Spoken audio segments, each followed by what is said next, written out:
ನಮಸ್ಕಾರ ಗುರು, extra innings Kannada YouTube ಚಾನಲ್ಗೆ ಸ್ವಾಗತ ಸುಸ್ವಾಗತ. ಫಸ್ಟ್ ಆಫ್ ಆಲ್ ನಾನು ಸಾಷ್ಟಾಂಗ ನಮಸ್ಕಾರ ಆಗ್ತೀನಿ ಎಷ್ಟೇ ಅಲ್ಲಣ್ಣ. ಆಮೇಲೆ ನಮ್ಮ ರೋಮರಿಯಾ ಶೆಫರ್ಡು, ನೀವು ಯಾವಾಗ್ಲೂ ಇಲ್ಲಿರ್ತೀರಾ ಇಲ್ಲಿ.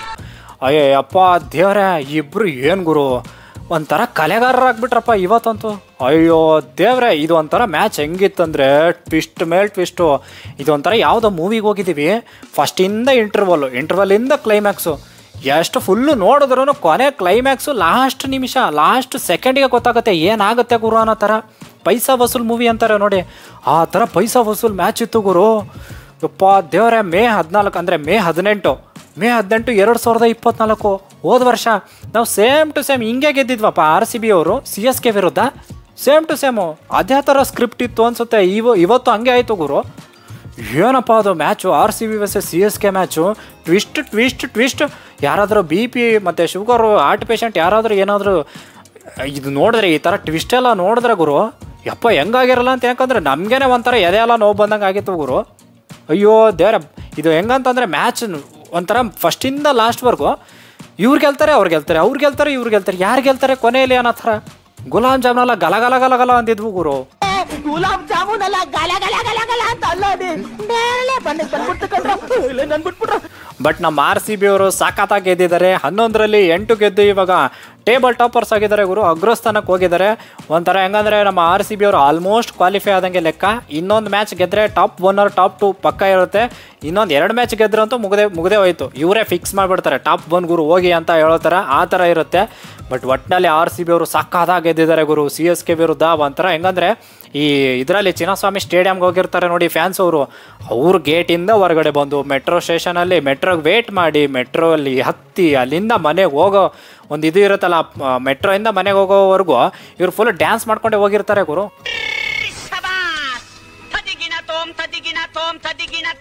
ಯಪ್ಪ ದೇವ್ರೆ, ಸೋಲೋ ಮ್ಯಾಚ್ ಗೆದ್ರು ಅಂತ ಹೇಳ್ಬೋದು, ಅಥವಾ ಗೆಲ್ಲೋ ಈಸಿಯಾಗಿ ಗೆಲ್ಲಬೇಕಾಗಿತ್ತು CSK ಮೇಲೆ. ಯಾಕೆ ಹಿಂಗೆ ಮಾಡಿದ್ರು ಅಂತ ಹೇಳ್ಬೇಕು. ನಂಗಂತೂ ಆ ಥರ ಏನೂ ಇಲ್ಲ ಗುರು. 2 ಪಾಯಿಂಟ್ಸ್ ಬಂತಲ್ಲ ಅಷ್ಟು ಸಾಕು, ಲಿಟ್ರಲಿ ಅಷ್ಟು ಸಾಕು ನನಗೆ ಅಷ್ಟೇ ಗುರು. ಫಸ್ಟ್ ಆಫ್ ಆಲ್ ಏನಪ್ಪ ಅಂತಂದರೆ ನಮ್ಮ ರಜತ್ ಪತಿದಾರ ಅಣ್ಣ ಅಂತೂ ಟಾಸೇ ಗೆಲ್ಲಲ್ಲ ಗುರು. ಇದು ನಮ್ಮ ಚಿನ್ನಸ್ವಾಮಿ ಸ್ಟೇಡಿಯಮಲ್ಲಿ ಕಂಟಿನ್ಯೂಸ್ ಆಗಿ ಟಾಸ್ ಸೋತಿದ್ದಾರೆ. ಇವಾಗ ಎಷ್ಟು ಮ್ಯಾಚ್ ಆಡಿದ್ದೀವಲ್ವ ನಮ್ಮ ಚಿನ್ನಸ್ವಾಮಿ ಸ್ಟೇಡಿಯಮಲ್ಲಿ, ಅಷ್ಟು ಮ್ಯಾಚ್ದು ಟಾಸೇ ಸೋತಿದ್ದಾರೆ ನಮ್ಮ ಪಟಿದಾರ ಅಣ್ಣ. ಆಮೇಲೆ ಈ ಕಡೆ CSK ಅವರು ಟಾಸ್ ಗೆದ್ಬಿಟ್ಟು ಧೋನಿ ಅವರು ಟಾಸ್ ಗೆದ್ದು ಬೌಲಿಂಗ್ ತೊಗೋತಾರೆ. ಈ ಕಡೆ ನಮ್ಮ RCB ಕಡೆಯಿಂದ ಬ್ಯಾಟಿಂಗ್ ಬರ್ತಾರೆ. ನಮ್ಮ ಉಪ್ಪಣ್ಣ ಏನೋ ಆಡ್ತಾರೆ ಅಂದ್ಕೊಂಡೆ, ಬಟ್ ಉಪ್ಪಣ್ಣ ಇಲ್ಲ, ಇವತ್ತು ಬೇತಲ್ಲೇ ಆಡಿದ್ದಾರೆ ಅವ್ರ ಜಾಗದಲ್ಲಿ. ಸ್ವಲ್ಪ ನಮ್ಮ ಉಪ್ಪಣ್ಣ ಇನ್ನೂ ರಿಕವರಿ ಆಗ್ತಿದ್ದಾರೆ ಅನಿಸುತ್ತೆ. ಬಟ್ ರೈಟ್ ಲೆಫ್ಟ್ ಕಾಂಬಿನೇಷನು ಉಪ್ಪಲ್ಲ, ನಮ್ಮ ಬೇತಲು ಮತ್ತು ಈ ಕಡೆ ಕೊಹ್ಲಿ ಕಾಕ. ಏನು ಗುರು ಅದು ಬ್ಯಾಟಿಂಗು ನಮ್ಮ ಬೇತಲ್ ಆಡೋನ ಕಡೆಯಿಂದ 50 ಹೊಡಿತಾರೆ, 55 ಹೊಡಿತಾರೆ 33 ಬಾಲಲ್ಲಿ. ಎಂಥ ಬ್ಯಾಟಿಂಗಪ್ಪ. ಆ ಜಡೇಜಾ ಅವ್ರಿಗೊಂದು ಹೊಡಿತಾರೆ ನೋಡಿ, ಎತ್ಬಿಟ್ಟು ಹೊಡಿತಾರೆ 6, ಸೂಪರಾಗಿ ಹೊಡಿತಾರೆ ಗುರು. ಅದಾಯಿತು. ಈ ಕಡೆ ನಮ್ಮ ಕೊಹ್ಲಿ ಕಾಕ, ಏನು ಗುರು ಅದು ಪದಗಳೇನಾದರೂ ಇದ್ದರೆ ನೀವೇ ಹೇಳ್ರಪ್ಪ ಕಮೆಂಟ್ ಬಾಕ್ಸಲ್ಲಿ. ನನಗಂತೂ ಅರ್ಥ ಆಗ್ತಿಲ್ಲ. ಅಂದರೆ ಈ ಪದಗಳೇ ಸಿಗ್ತಾಯಿಲ್ಲ, ಅರ್ಥ ಅಂದರೆ ಪದಗಳೇ ಸಿಗ್ತಾಯಿಲ್ಲ ಗುರು ನಮ್ಮ ಕೊಹ್ಲಿ ಕಾಕನ ಬಗ್ಗೆ ಹೊಗಳಕ್ಕೆ. 18 ವರ್ಷ ಆಯ್ತಪ್ಪ, ಆಡ್ತಾನೇ ಇದ್ದಾರೆ. ಕಪ್ಪು ಗೆಲ್ಸೋವರೆಗೂ ನಾನು 100% ಕೊಡ್ತೀನಿ ಅನ್ನೋ ಥರ 750 ಹೊಡೆದಿದ್ದಾರೆ ಗುರು. ಇವತ್ತು 150 ಬಂತು, ಅದು ಇವತ್ತಂತೂ 6. ಏನು ಗುರು ಅದು ಒಂದೊಂದು 6, 750 ಹೊಡೆದಿದ್ದಾರೆ. 7 ಗೆದ್ದಿದ್ದೀವಿ ನಾವು. ಕೊಹ್ಲಿ ಕಾಕ ಹೊಡೆದ್ರೆ ಆಯಿತು, ನಾವು ಗೆದ್ದಂಗೆ ಲೆಕ್ಕ. 750 ಗುರು, ಅದು ಇವತ್ತಂತೂ 6 ಹೊಡಿತಾರೆ. ಖಲೀಲ್ ಅಣ್ಣಂಗೆ ಒಂದು ಬೌನ್ಸರ್ಗೊಂದು 6 ಹೊಡಿತಾರೆ, ಫ್ಲಿಕ್ ಶಾಟ್ 6 ಹೊಡಿತಾರೆ, ಜಡೇಜಾಗೆ ಒಂದು ಸ್ಲಾಕ್ ಸ್ವೀಪ್ ಹೊಡಿತಾರೆ, 62 ರನ್ ಏನೋ ಹೊಡಿತಾರಪ್ಪ. ಇವರಿಬ್ಬರು ಪಾರ್ಟ್ನರ್ಶಿಪ್ ಹೇಳ್ತೀನಿ ಗುರು, ಸಾಕಾದಾಗಿ ಬಂತು. 97 ರನ್ ಏನೋ ಆಗಿರುತ್ತೆ. ಆ ಟೈಮಲ್ಲಿ ನಮ್ಮ ಬೇತಲ್ ಅಣ್ಣ ಔಟ್ ಆಗ್ತಾರೆ. ಅದು ಏನೋ ಗುರು ನಮ್ಮ ಡೇವಲ್ ಬ್ರೇವಿಸು ಸಾಕಾದಾಗ ಕ್ಯಾಚ್ ಹಿಡಿತಾನೆ ಭಯ್ಯ, ಇಲ್ಲ ಅಂದಿದ್ರೆ ಆ ಕಡೆ ಈ ಕಡೆ ಆಗಿರೋದು. ಬಟ್ ಆ ಕ್ಯಾಚು ಸೈಕಾಗಿತ್ತು. ನಮ್ಮ ಬೇತಲ್ ಅಣ್ಣ ಔಟ್ ಆಗ್ತಾರೆ. ಈ ಕಡೆ ಕೊಹ್ಲಿ ಕಾಕ ಮತ್ತು ಪಡಿಕಲು ಸ್ವಲ್ಪ ಪಾರ್ಟ್ನರ್ಶಿಪ್ ಬೆಳೆಸೋಣ ಅಂತಿರ್ತಾರೆ. ಬಟ್ ನಮ್ಮ ಕೊಹ್ಲಿ ಕಾಕ ಗ್ಯಾಪಲ್ಲಿ ಹಿಂಗೆ ಔಟ್ ಆಗಿಬಿಡ್ತಾರೆ ಗುರು. ಜಿತೇಶ್ ಅಣ್ಣ ಏನು ಮಾಡೋಕ್ಕಾಗಲಿಲ್ಲ. ಈ ಕಡೆ ನಮ್ಮ ಪಡಿಕಲ್ ಅಣ್ಣ 1-6-1-4 ಹೊಡೆದು ಅವರು ಆ ಕಡೆ ಆಡ್ಬಿಟ್ಟು ಹೋದ್ರು. ಈ ಕಡೆ ನಮ್ಮ ಪಟಿದಾರ ಅಣ್ಣ ಅಂತೂ ಕೇಳೋಕ್ಕೆ ಹೋಗ್ಬೇಡಿ ನೀವು, 15 ಬಾಲ್ 11 ರನ್ ಗುರು. ಸ್ವಲ್ಪ ಅಲ್ಲಿ ಮಿಸ್ ಆಯಿತು. ಏನಾದರೂ ಈ ಮ್ಯಾಚ್ ಆ ಕಡೆ ಆಗಿದ್ದರೆ ಪಟಿದಾರ ಅಣ್ಣನ ಅದು ಇನ್ನಿಂಗ್ಸ್ ಇದೆಯಲ್ಲ, ಸ್ವಲ್ಪ ಅದು ನೋಡ್ಕೋಬೇಕು. ಅಂದರೆ ಹೆಂಗ್ ಗುರು ಹಿಂಗೆ ಆಡಿದ್ರು ಅಂತ ಹೇಳ್ಬೋದಾಗಿತ್ತು. ಬಟ್ ರೋಮರಿಯಾ ಶೆಫರ್ಡು, ಅಯ್ಯೋ ಯಪ್ಪಾ ದೇವ್ರೆ ಅಣ್ಣ, ಏನದು ಏನು 6 ಏನು ಗುರು, ಹೆಂಗೆ ಹಾಕಿದ್ರು ನೋಡಿತಿದ್ದಾನೆ ಅಣ್ಣ. ಇವರು CSK ಅವರು ಪ್ಲ್ಯಾನ್ ಅಂತ ಅವರು ಮರ್ತೆ ಬಿಟ್ಟಿದ್ರು ಅನ್ಕೋತೀನಿ. ಏನಪ್ಪ ಅದು batting. Romario Shepherd, Khaleel Ahmed 19ನೇ ಓವರಲ್ಲಿ 33 ರನ್ ಚೆಸ್ತಾನೆ ಗುರು ಅಣ್ಣ. 33 ರನ್ನು ಇದು ತೊಲೆ ಹಾಕೊಂಡ್ರಲ್ಲೇ ತೊಲೆ ತೊಲೆ. ನೆಕ್ಸ್ಟ್ ಓವರು ಗುರು Mahesh Pathirana next level bowling ಮಾಡ್ತವನೆ ಅಣ್ಣ. ಬಟ್ ಲಾಸ್ಟ್ ಓವರ್ 21 ರನ್ ಹೊಡಿತಾರೆ ಗುರು. ಅವ್ರಿಗೂ ಪತಿರಾಣಗೆ ಎಂಥ ಬ್ಯಾಟಿಂಗ್ ಅವರು. ಒಟ್ಟಿನಲ್ಲಿ ಅಣ್ಣ ಅಂತೂ ಫಾಸ್ಟೆಸ್ಟ್ 50 ಸೆಕೆಂಡು IPL ಅಲ್ಲಿ ಸೆಕೆಂಡ್ ಫಾಸ್ಟೆಸ್ಟ್ 50 ಯಾರ್ದಪ್ಪ ಅಂತಂದರೆ ಇವಾಗ ರೊಮಾರಿಯೋ ಶೆಫರ್ಡ್ ಅವರೇ. ಇನ್ನೂ ಇದ್ದಾರೆ, ರಾಹುಲ್ ಅಣ್ಣನೂ ಇದ್ದಾರೆ. ಬಟ್ ನಮ್ಮ ರೊಮಾರಿಯೋ ಶೆಫರ್ಡ್ ಆ ಜಾಗಕ್ಕೆ ಸೇರಿಬಿಟ್ರು. ನಮ್ಮ ರೊಮಾರಿಯೋ ಶೆಫರ್ಡು ಈ ಥರ ಇತಿಹಾಸ ಬರೆದ್ಬಿಟ್ಟು ಈ ಥರ ಆಡಿದ್ದಕ್ಕೆ 159 ಇರೋರು 213ವರೆಗೂ ಹೋಗ್ತೀವಿ ಗುರು. 20 213 ನೋಡಿತೀವಿ. ಈ ಕಡೆ CSK ಅವರು ಅವ್ರ ಕಡೆಯಿಂದ ಶೇಖ್ ರಶೀದ್ ಮತ್ತು ಆಯುಷ್ ಮಾತ್ರ ಬ್ಯಾಟಿಂಗ್ ಬರ್ತಾರೆ. ಅಲ್ಲ ಗುರು, ನಮ್ಮ ಶೇಖ್ ರಶೀದ್ ಹೆಂಗೋ ಔಟ್ ಆಗಿಬಿಟ್ಟ. ಬಟ್ ಆಯುಷ್ ಮಾತ್ರ ಏನು ಗುರು ಅದು ಅಣ್ಣನ ಬ್ಯಾಟಿಂಗು. ಅವ್ರು ಅಣ್ಣನ ಬ್ಯಾಟಿಂಗ್ ಬರೋಕ್ಕಿಂತ ಮುಂಚೆ ನಮ್ಮ ಸ್ಯಾಮ್ ಕರ್ನ್ ಔಟ್ ಆಗಿರ್ತಾರೆ. ಪವರ್ ಪ್ಲೇಯಲ್ಲಿ 6 ಓವರ್ಸ್ಗೆ 58 ಫಾರ್ 2 ಇರ್ತಾರಪ್ಪ. ಬಟ್ ಏನು ಬ್ಯಾಟಿಂಗ್ ಅವರು ಇಬ್ಬರು ಕಡೆಯಿಂದ. ಒಬ್ಬರು ಆಯುಷ್ ಮಾತ್ರ, ಈ ಕಡೆ ರವೀಂದ್ರ ಜಡೇಜಾ. ಕ್ರೇಜಿ ಪಾರ್ಟ್ನರ್ಶಿಪ್ ಗುರು. ಎಂಥ ಬ್ಯಾಟಿಂಗ್ ಇರೋದು. 94 ರನ್ನು ಗ್ಯಾಪಲ್ಲಿ ಅಣ್ಣ ಸೆಂಚುರಿ ಮಿಸ್ ಮಾಡ್ತಾನೆ. ಬಟ್ ಆ ಭುವನೇಶ್ವರ್ ಅವರಲ್ಲಿ 26 ರನ್ ಹೊಡೆದಿದ್ದೇನು. ಆಮೇಲೆ ಲಾಸ್ಟಲ್ಲಿ ಭುವನೇಶ್ವರ್ ನಮ್ಮ ಭೂವಿಗೆ ಒಂದು ಹೊಡಿತಾರೆ ನೋಡಿ ಎಕ್ಸ್ಟ್ರಾ ಕವರ್ ಮೇಲೆ, ಸುಪ್ ಅಂತ ಹೋಗುತ್ತೆ ಗುರು. ಅಣ್ಣ ಅಂತೂ ಲಿಟ್ರಲಿ ಕ್ರೇಜಿ ಅಂದರೆ ಕ್ರೇಜಿ ಬ್ಯಾಟಿಂಗ್ ಹೇಳ್ಬೇಕು ಅಂತಂದರೆ. ಹೌದು ಮಹಾಪ್ರಭು, ಸಾಮಾನ್ಯ ಮಾನವನಿಂದ ಇದೆಲ್ಲ ಸಾಧ್ಯವೇ? ಈ ಕಡೆ ನಮ್ಮ ಜಡೇಜಾ, ಅಯ್ಯಪ್ಪ ಜಡೇಜಾ ಅವರಂತೂ ಒಂಥರ ಹೋದ ವರ್ಷ ಏನು ನಾನು ಏನಂದರೆ ಅದು ಮ್ಯಾಚ್ ಫಿನಿಷ್ ಮಾಡೋಕ್ಕಾಗಿಲ್ವಲ್ಲ ಹೋದ ವರ್ಷದ್ದು. ಈ ವರ್ಷ ಹೆಂಗಾದ್ರೂ ಮಾಡಿ ಫಿನಿಷ್ ಮಾಡ್ತೀನಿ, ನೋಡ್ತಾ ಇರಿ ನೀವು ಅಂತ ಬಂದಂಗೆ ತಗೋರು. First ಬಾಲಿಂದನೇ start ಮಾಡಿದ್ರಪ್ಪ. ಆ ಸುರೇಶ್ ಅಣ್ಣನ ಓವರಲ್ಲಿ 6 ಬೇರೆ ದುಬು ಅಂತ ಹೊಡಿತಾರೆ. ಮಗಂದು ಎಂಥ ಬಾಲ್ ಹಾಕಿದ್ರು ಹೊಡಿತಿದ್ರು ಗುರು ರವೀಂದ್ರ ಜಡೇಜಾ. ಸೈಕ್ ಅಂದರೆ ಸೈಕ್ ಬ್ಯಾಟಿಂಗ್ ಮಾಡಿದ್ರಪ್ಪ. ಆಮೇಲೆ ಕೊನೆಯಲ್ಲಿ ಹಂಗೋ ಹೆಂಗೋ ಆಯುಷ್ ಮಾತ್ರ ಅಣ್ಣ ಔಟ್ ಆಗಿಬಿಡ್ತಾನಪ್ಪ.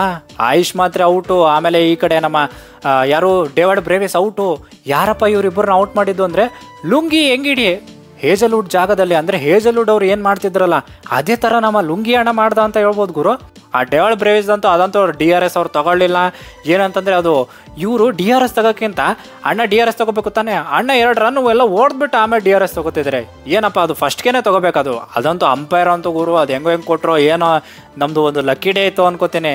ಅಂಪೈರ್ ನಿತಿನ್ ಮೆನೂನು ಅಷ್ಟೊಂದು ಈಸಿಯಾಗಿ ಅಂದರೆ ತಪ್ಪು ನಿರ್ಧಾರಗಳೆಲ್ಲ ಕೊಡಲ್ಲ. ಅಂದರೆ ಅದು ಸ್ವಲ್ಪ ಲೆಗ್ ಸೈಡ್ ಹೋಗ್ತಾ ಇತ್ತು ಗುರು. ಬಟ್ ಆ ಟೈಮಲ್ಲಿ ಬಂದಿರೋದು ವರದಾನ ಅನ್ನೋ ಥರ ಆಗ್ಬಿಡ್ತು ಗುರು. ಕೊನೆಯಲ್ಲಿ 3 ಓವರ್ಗೆ 35 ರನ್ ಬೇಕಾಗಿರುತ್ತಪ್ಪ. ನಮ್ಮ ಸುಯೇಶ್ ಅಣ್ಣ, ಅಬ್ಬಬ್ಬ ಸುಯೇಶ್ ಅಣ್ಣಗೆ ಸ್ವಲ್ಪ ಸಲ್ಯೂಟ್ ಹೊಡಿರಪ್ಪ ಎಲ್ಲರೂ ಕಮೆಂಟ್ ಬಾಕ್ಸಲ್ಲಿ. ಯಾಕಂತಂದರೆ ಮೇನ್ ಆಗಿದೆ ಸುಯೇಶ್ ಅಣ್ಣ. ಅಂದರೆ ಏನು ಆ ಓವರಲ್ಲಿ 6 ರನ್ ಕೊಡ್ತಾರೆ ಗುರು. ಈ ಕಡೆ ಧೋನಿ ಮತ್ತು ಜಡೇಜಾ ಇರ್ತಾರೆ. ಧೋನಿ ಅವ್ರು ಬಂದಿದ್ದಕ್ಕೋಸ್ಕರ ಸುಯೇಶ್ ಅಣ್ಣನ ಕರ್ಕೊಂಬರ್ತಾರೆ, 6 ರನ್ ಕೊಡ್ತಾರೆ. ಆಮೇಲೆ ಈ ಕಡೆ ಭುವಿ ಅವರು ಬರ್ತಾರೆ. 29 ಬೇಕಾಗಿರುತ್ತೆ ಗುರು. 12 ಬಾಲಲ್ಲಿ ಎಷ್ಟು ಆ ಓವರಲ್ಲಿ 14 ರನ್ ಏನೋ ಕೊಡ್ತಾರೆ. ಓಕೆ ಪರವಾಗಿಲ್ಲ, 14 ರನ್ ಎಲ್ಲ ಓಕೆ ಪರವಾಗಿಲ್ಲ ಅನ್ನೋ ಥರ. ಏನು ಗೊತ್ತಾ, ಆ 29 ಆಗಿರ್ಬೇಕಾದ್ರೆ ನಮ್ಮ ಕೊಹ್ಲಿ ಕಾಕ ಕ್ಯಾಚ್ ಬಿಡ್ತಾರೆ ಗುರು ಜಡೇಜಾ ಅವ್ರದ್ದು. ಅದೇನಾದರೂ ಕ್ಯಾಚ್ ಹಿಡ್ದಿದ್ದಿದ್ರೆ 29 ಆಗಿರೋದು. ಬಟ್ ಅಲ್ಲಿ ಸ್ವಲ್ಪ 4 ಬೇರೆ ಬಿಡ್ತಾರೆ, ಅದು ಕ್ಯಾಚ್ ಬಿಟ್ಟು 4 ಬಿಡ್ತಾರೆ. ಬಟ್ ಇದೆ ಇವತ್ತು ಸ್ವಲ್ಪ ಅದೇ ಫೀಲ್ಡಿಂಗಲ್ಲಿ ಆ ಕಡೆ ಈ ಕಡೆ ಆಗಿಬಿಡ್ತು. ವರ್ಸ್ಟ್ ಫೀಲ್ಡಿಂಗ್ ಅಂತ ಹೇಳ್ಬೋದು. ಎಲ್ಲರೂ ಹಂಗೆ ಮಾಡಿದ್ದಾರೆ. ಇದನ್ನು ಸರಿಪಡಿಸ್ಕೋತಾರೆ, ಅದಂತೂ ಫಿಕ್ಸು ಸರಿಪಡಿಸ್ಕೊಳ್ಳೇಬೇಕು. ಏನಂದರೆ ಅಲ್ಲಿ ಒಂದು 4 ಬಂತು, ಗ್ಯಾಪಲ್ಲಿ 4 ಬಂತು. ಆಮೇಲೆ 14 ರನ್ ಕೊಡ್ತಾರೆ ಭೂವಿ ಅವರು. ಕೊನೆ ಲಾಸ್ಟ್ ಓವರಿಗೆ ಎಂಡಿಗೆ ಅಂದರೆ ಲಾಸ್ಟ್ ಓವರಿಗೆ ಬಂದುಬಿಡುತ್ತೆ ಮ್ಯಾಚು. ಲಾಸ್ಟ್ 1 ಓವರ್ ಇರುತ್ತೆ, 15 ರನ್ ಬೇಕಾಗುತ್ತೆ ಗುರು. ಏನಂದರೆ ಮೇ 18 ನನಗಂತೂ ಹಂಗೆ ನೆನಪಾಗ್ತಾಯಿತ್ತು. ನಮ್ಮ ಯಶ್ ದಯಾಲ್ ಅಣ್ಣ ಏನು ಬೌಲಿಂಗ್ ಇರೋದು. ನಮ್ಮ ಧೋನಿ ಅವ್ರನ್ನ ಔಟ್ ಮಾಡಿಬಿಡ್ತಾನೆ ಅಣ್ಣ. ಹೋದ ವರ್ಷ ಅಂತೂ ಕ್ಯಾಚ್ ತೆಗೆದ್ಬಿಟ್ಟು ಔಟ್ ಅಂದರೆ ಕ್ಯಾಚ್ ಕೊಟ್ಬಿಟ್ಟು ಔಟ್ ಆಗಿದ್ರು ನಮ್ಮ ಧೋನಿ ಅವರು. ಈ ವರ್ಷ ಸೇಮು ಅದೇ ಥರ ಅಂದರೆ LBW ಹಾಕ್ತಾರೆ. ಸೊ ನಮ್ಮ ಯಶ್ ದಯಾಲ್ ಅಣ್ಣ ಧೋನಿ ಅವ್ರನ್ನ ಔಟ್ ಮಾಡಿಬಿಡ್ತಾನೆ ಅಣ್ಣ. 3 ಬಾಲ್ 13 ರನ್ ಬೇಕಾಗಿರುತ್ತಪ್ಪ.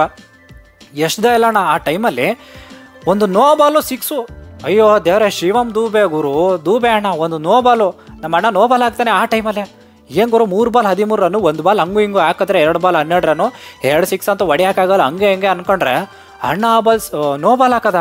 ಆ ನೋ ಬಾಲ್ಗೆ ದೂಬೆ 6 ಹೊಡಿಯೋದ. ನೆಕ್ಸ್ಟು ಫ್ರೀ ಇಟ್ಟು 3 ಬಾಲ್ 6 ರನ್ನು ಗುರು. ಆಯಿತು, ನಾನಂತೂ ಬಿಟ್ಬಿಟ್ಟಿದೆ ಗುರು, ಮುಗಿದೇ ಹೋಯ್ತು ಬಿಡು ಮ್ಯಾಚು ಅಂತ. 3 ಬಾಲ್ 6 ರನ್ ಹೆಂಗೆ ಹೊಡಿಯಲ್ಲ, ಹೊಡಿತಾರೆ ಬಿಡಪ್ಪ. ಹೆಂಗೋ ಸೆಟ್ ಬ್ಯಾಟ್ಸ್ಮನ್ನು ಜಡ್ಡು ಬೇರೆ ಇದ್ದಾರೆ. ಬಟ್ ಏನು ಬೌಲಿಂಗ್ ಅವರು ಲಾಸ್ಟ್ 3 ಬಾಲಲ್ಲಿ ನಮ್ಮ ಯಶ್ ದಯಾಲ್ ಅಣ್ಣ ಅವರ ಚಮತ್ಕಾರವನ್ನು ತೋರಿಸ್ಬಿಟ್ರು. ಚಕಮಕ ಬೌಲಿಂಗ್ ಮಾಡಿಬಿಟ್ಟು ತಮ್ಮ ಚಮತ್ಕಾರನ ತೋರಿಸ್ಬಿಟ್ಟು 2 ರನ್ನಿಂದ ನಮ್ಮ RCB ಅವ್ರು ಗೆದ್ರು ಗುರು. ದೇವ್ರ ಆ ಸೆಲೆಬ್ರೇಷನು ಒಂಥರ ಮೈ ಜುಮ್ ಅಂತ ಆಯಿತು ಗುರು. Congratulation brother, congratulation. Okay okay okay. But end of the day ನಮಗೆ ಪೈಸಾ ವಸೂಲ್ ಮ್ಯಾಚು ಸಿಕ್ತು. ನಾವಂತೂ RCB ಅವರು ಅಂತೂ ಫುಲ್ಲು ಖುಷಿಯಾಗಿರ್ತಾರೆ. 2 ಪಾಯಿಂಟ್ಸ್ಗಳೊಂದಿಗೆ ಇವಾಗ ಅಗ್ರ ಸ್ಥಾನದಲ್ಲಿದ್ದೀವಿ ನಾವು. ಮುಂದೆ 3 ಮ್ಯಾಚಸ್ ಇದ್ದಾವೆ, LSG, KKR, SRH. ಸೊ ಅಷ್ಟೊಂದು ಡಿಫಿಕಲ್ಟ್ ಆಗಲ್ಲ. ಬಟ್ 2 ಮ್ಯಾಚ್ ಹೋಮಲ್ಲಿ ಇರೋದ್ರಿಂದ ಈ ಚಿನ್ನಸ್ವಾಮಿ ಸ್ಟೇಡಿಯಮು ಅದ್ಭುತವಾದ ಮ್ಯಾಚಸ್ ಎಲ್ಲ ಪ್ರೊಡ್ಯೂಸ್ ಮಾಡೋದ್ರಿಂದ ನೋಡೋಣ ಏನಾಗುತ್ತಂತ. ಅದಕ್ಕೆ ಸೇಫರ್ ಸೈಡಲ್ಲಿ ನಾವು LSG ವಿರುದ್ಧನೇ ಗೆದ್ಬಿಟ್ಟು ನಂಬರ್ 1 ಐದರ್ ನಂಬರ್ 1 ನಂಬರ್ 2 ಫಿಕ್ಸ್ ಆಗುತ್ತೆ ಅನ್ಕೋತೀನಿ. ಯಾಕಂದರೆ 9 ಗೆದ್ರೆ 2 ಅಲ್ಲಿ ಇರ್ಬೋದು ಅಂತ ನನಗನ್ಸುತ್ತೆ.